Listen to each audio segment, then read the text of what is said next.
एक छोटे से गांव में आरव नाम का एक लड़का रहता था।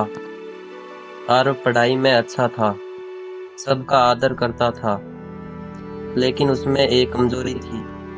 वह मुश्किल समय में अक्सर सच छुपा लेता था। उसे लगता था कि कभी कभी झूठ बोलना या सच छुपाना गलत नहीं होता, अगर उससे परेशानी टल जाए। एक दिन स्कूल से घर लौटते समय उसे सड़क किनारे एक बैग पड़ा मिला। अरे ये किसका बैग है? इतना भारी क्यों है? आरव ने बैग खोला। अंदर कुछ पैसे थे, जरूरी कागज थे और एक पहचान पत्र। इसमें तो बहुत पैसे हैं। अगर मैं ये रख लूं तो घर की कई परेशानियां खत्म हो सकती है। आरव के पिता कई दिनों से बीमार थे। घर की आर्थिक हालत भी ठीक नहीं थी। उसके मन में लालच और ईमानदारी दोनों की लड़ाई शुरू हो गई। वह बैग लेकर घर पहुंचा। आरव, आज तुम इतने चुप क्यों हो?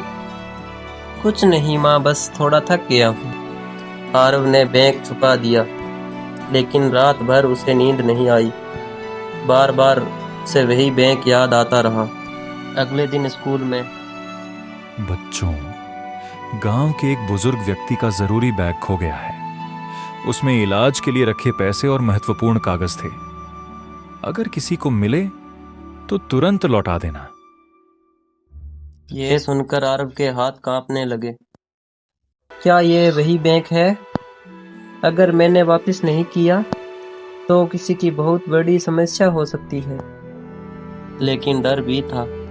अगर सबको पता चले कि उसने एक दिन तक बैग छुपा कर रखा तो लोग क्या सोचेंगे। शाम को वह अपनी दादी के पास गया। क्या बात है बेटा, तुम्हारा मन बहुत भारी लग रहा है। दादी, मुझसे गलती हो गई है। सब कुछ दादी को बता देता है। बेटा, गलती हर इंसान से होती है, लेकिन सही इंसान वही है जो अपनी गलती मानकर उसे सुधार ले। याद रखो, ईमानदारी कभी नुकसान नहीं देती, भले शुरुआत में डर लगे। दादी की बात सुनकर आरव ने फैसला कर लिया। अगली सुबह वह बैग लेकर उस पते पर पहुंचा जो पहचान पत्र पर लिखा था। दरवाजा एक बुजुर्ग व्यक्ति ने खोला। हाँ बेटा। क्या आपका बैग खो गया था? यह मुझे मिला था। मुझे इसे तुरंत लौटा देना चाहिए था। माफ कीजिए। बुजुर्ग की आंखों में आंसू आ गए। बेटा, तुम नहीं जानते ये बैग मेरे लिए कितना जरूरी था। इन पैसों से मेरी पत्नी का इलाज होना है। तुमने मेरी बहुत बड़ी मदद की है। आरव की आंखें भी भर आई।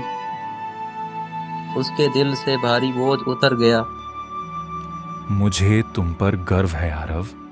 सच्चाई स्वीकार करना बहुत बड़ी बात होती है। उस दिन आरव ने सीखा कि सच बोलने में देर हो सकती है, लेकिन सच हमेशा मन को शांति और सम्मान देता है।